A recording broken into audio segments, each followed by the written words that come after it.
Alright, what's happening, fam? L.A.R movement still moving? Just getting up, I know. Mindy Kaling's brother admits to posing as a black man to get into medical school. I'm going to put the link in the description box below, and you can read it for yourself. Um, if I mess it up, the linking process, I'll do it later too, because sometimes I've done that before and I had to redo it.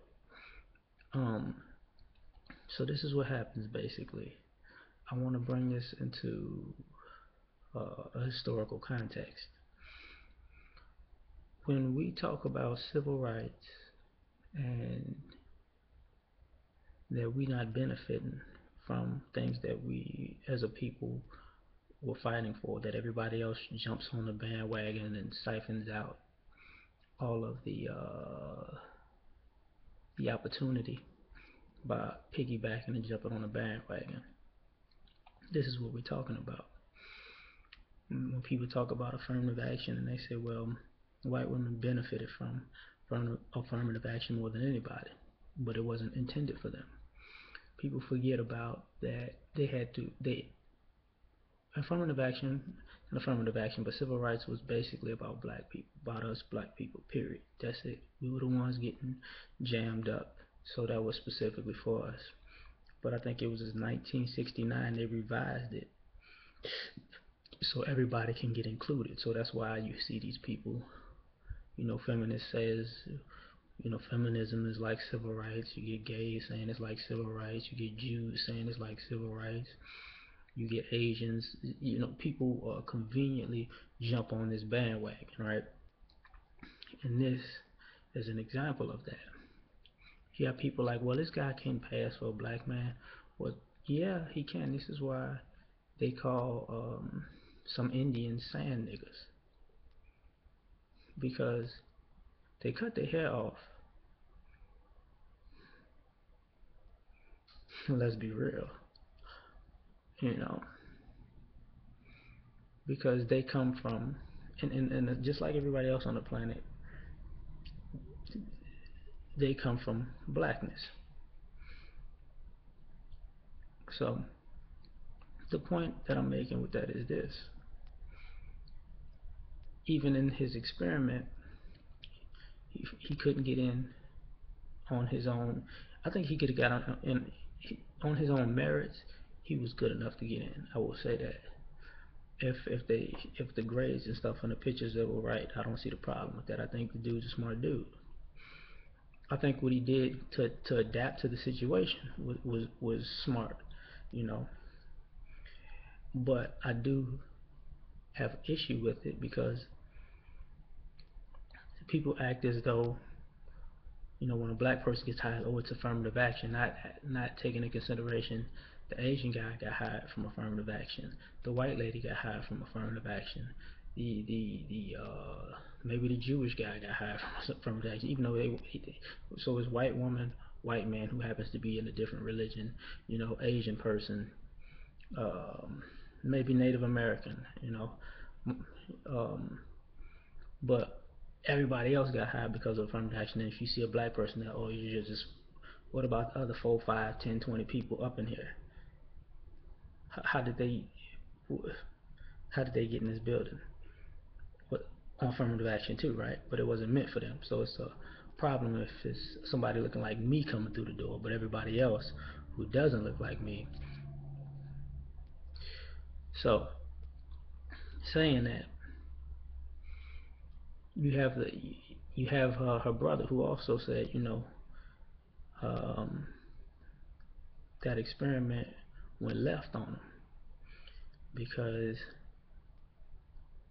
in posing and and having to live out the identity of a black man, he began to get treated like a black man. And he was like, yo, I just tried to get over. I wasn't trying to actually be like them. Like, I don't want you treating me like them.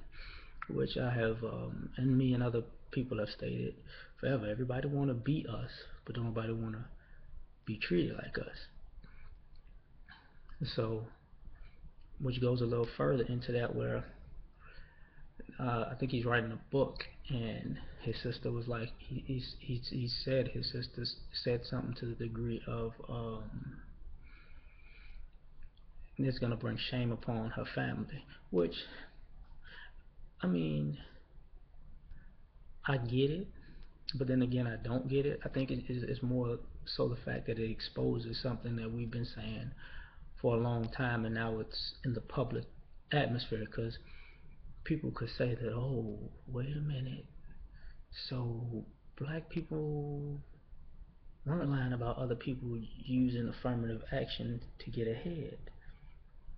Oh, wait a minute, so other people, other quote unquote minority groups, are actually stabbing black people in the back and cutting their throats, using black people and what black people have worked for in this country to get ahead, at the same time turning around and being racist against them.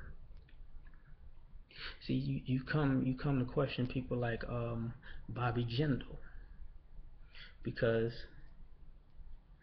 you know Mindy Kaling's brother could be just a guy trying to get ahead in the beginning, and 20 years from now turn into Bobby Jindal. And in our country, we're so slow historically that, oh, we forget all about the beginning and just we're at this moment in the news cycle, so bam, it's like that.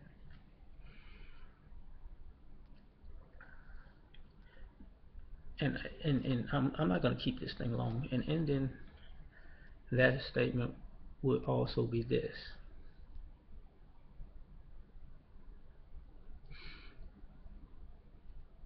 Now you have to question our growing indifference to people, because technology, the internet, which was warned will do this, has been daily proving how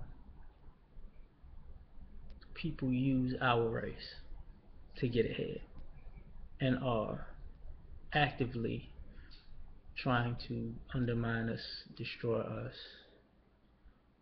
or piggyback off of us. And this is not like history class where you can brainwash kids for 10, 15 years and then say, well, if you want the truth, you got to go look for it yourself. Now the information is so vast that people are like, oh, I could just type up a few words and peep the whole game and pull all this stuff up. Oh, it's really like that. Okay. So the next time they see, black people looking at other people like, man, whatever. People get it. Somewhat like,